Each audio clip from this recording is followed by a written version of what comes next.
बाल ज्ञान मंदिर यूट्यूब चैनल में आप सबका स्वागत है। आज हमारा पार्ट नंबर 4 शुरू हो रहा है।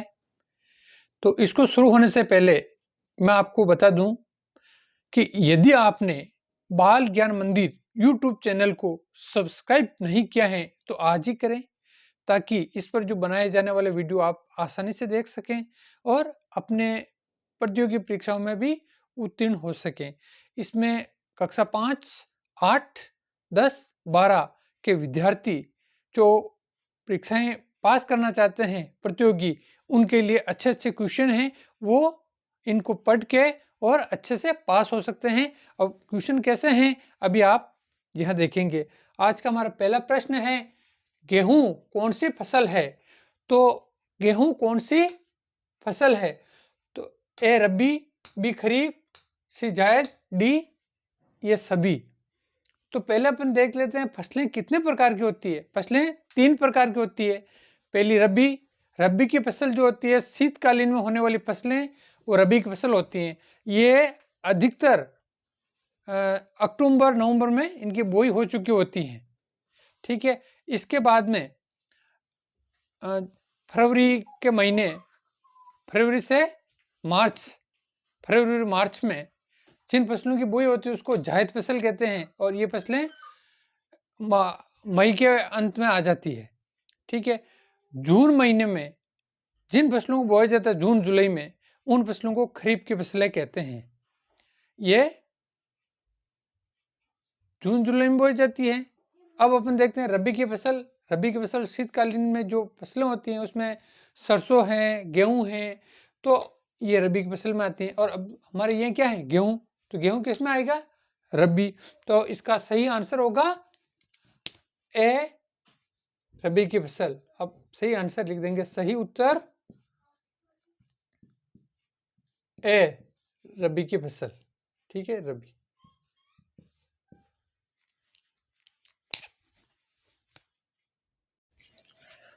हमारा प्रश्न नंबर 2 है, सिंचाई का आधुनिकतम साधन है।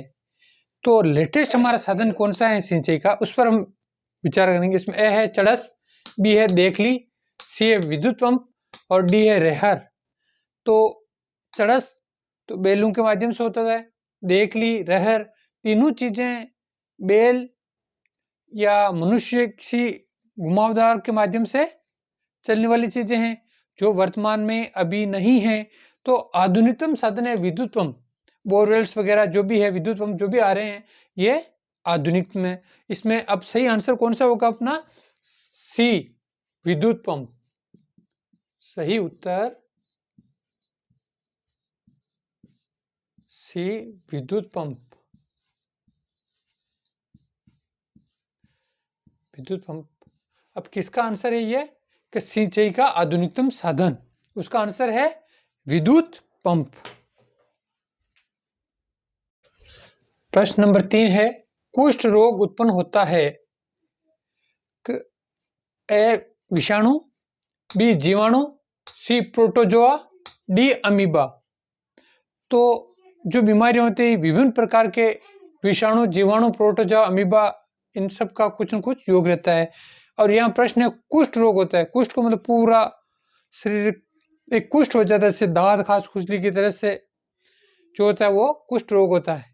तो इसमें जो कुष्ठ रोग का आंसर होगा, विषाणु से भी नहीं होता है, जीवाणु, जो जीव के जो अणु होते हैं, जीवाणु जो होते हैं, उनके माध्यम से कुष्ठ रोग होता है। तो इसका सही उत्तर होगा जीवाणु। क्या होगा सही उत्तर? सही उत्तर बी जीवाणु। प्रश्न क्या था, कुष्ठ रोग उत्पन्न होता है, तो इसका सही आंसर बी जीवाणु। प्रश्न नंबर 4, संक्रामक रोग का उदाहरण है। तो इसमें 4 विकल्प दिए हुए हैं, ए हैजा, बी एनीमिया, सी जोड़ों का दर्द, डी कैंसर। तो ये जानने से पहले हम सबकी प्रकृति देखेंगे। कैंसर है तो यह संक्रामक बीमारी नहीं है, क्योंकि एक दूसरे से नहीं फैलता है। संक्रामक का मतलब जो बीमारी मेरे पास जो टच में आएंगे, मेरे पास जो टच में आएंगे उनके जो बीमारी हो जाएगी तो वो संक्रामक बीमारी है। ठीक है, तो जोड़ों का दर्द है, जोड़ों का दर्द भी संक्रामक नहीं है। जैसे मेरे जोड़े, मेरे पाँव के घुटने ये दर्द कर रहे हैं तो किसी और के टच होने के बाद वो दर्द आगे नहीं पहुंचेगा, तो ये भी संक्रामक नहीं है। और अब पहुंचते एनीमिया। एनीमिया भी संक्रामक नहीं है क्योंकि ये खून की कमी की वजह से होता है। ठीक है भी। अब हैजा जो बीमारी है वो संक्रामक बीमारी है। तो इसका सही आंसर होगा, सही उत्तर हैजा।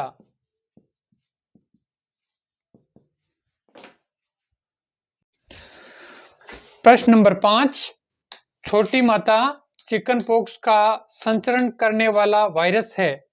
5 का प्रश्न है, उसमें है कि छोटी माता चिकन पॉक्स, जिसको अपन चिकन पॉक्स भी कहते हैं, ठीक है, तो का संचरण करने वाला वायरस है। तो इसमें 4 ऑप्शन है, varicella zoster, B rhino virus, C plasmodium, D E coli. तो इसमें जो आंसर होगा, वेरिसेला जोस्टर भी नहीं है, बी राइनो वायरस भी छोटी मात्रा का संचरण नहीं करता है, सी प्लाज्मोडियम भी नहीं करता है, तो डी ई कोलाई। तो ये आंसर इसका सही है। सही आंसर इसमें होगा, सही उत्तर क्या होगा, डी ई कोलाई।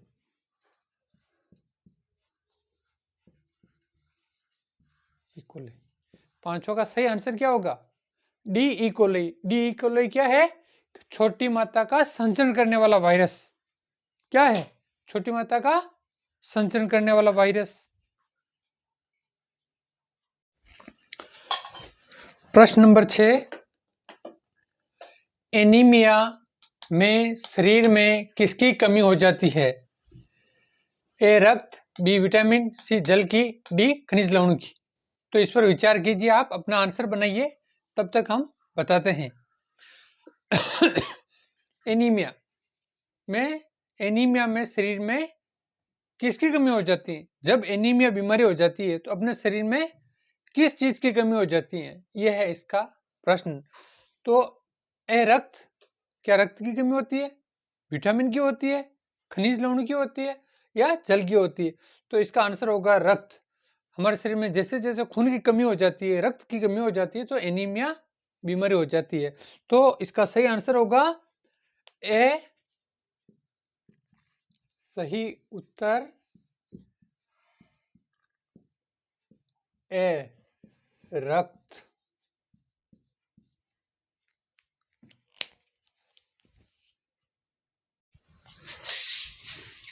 प्रश्न नंबर 7 है, निम्न में से किसके कारण रुधिर का रंग लाल होता है? ए फाइब्रिन, बी प्रतिजन, सी हीमोग्लोबिन, डी प्लेटलेट। तो प्रश्न अपनों को समझने की जरूरत है कि किस वजह से अपने रक्त का रंग लाल होता है, या किसकी वजह से अपने रुधिर का रंग लाल होता है। तो इसका आंसर अपनों को वैकल्पिक दिए गए हैं, उनमें से सिलेक्ट करना है। तो फाइब्रिन इसकी वजह से भी नहीं होता है, बी प्रतिजन इसकी वजह से भी नहीं होता है, सी हीमोग्लोबिन, हाँ ये आंसर सही है। तो हीमोग्लोबिन की वजह से अपने रक्त का रंग लाल होता है। तो इसका सही आंसर होगा सी हीमोग्लोबिन।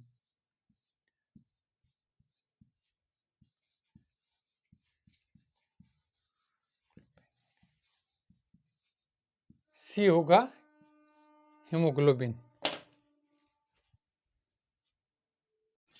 अपना नेक्स्ट क्वेश्चन है 8वां, वयस्क व्यक्ति का हृदय 1 मिनट में कितनी बार धड़कता है?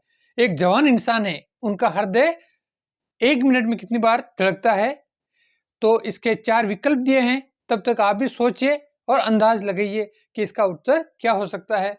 ए है 50 बार, बी है 72 बार, सी है 110 बार, और डी है 120 बार। तो इसका आंसर क्या हो सकता है? आपने सोचा होगा, नहीं सोचा होगा तो इसका आंसर आप देख लीजिए। 1 मिनट में 60 सेकंड होते हैं। उस 60 सेकंड के दरमियान अपना हृदय 72 बार धड़कता है। तो इसका उत्तर बी होगा 72। सही उत्तर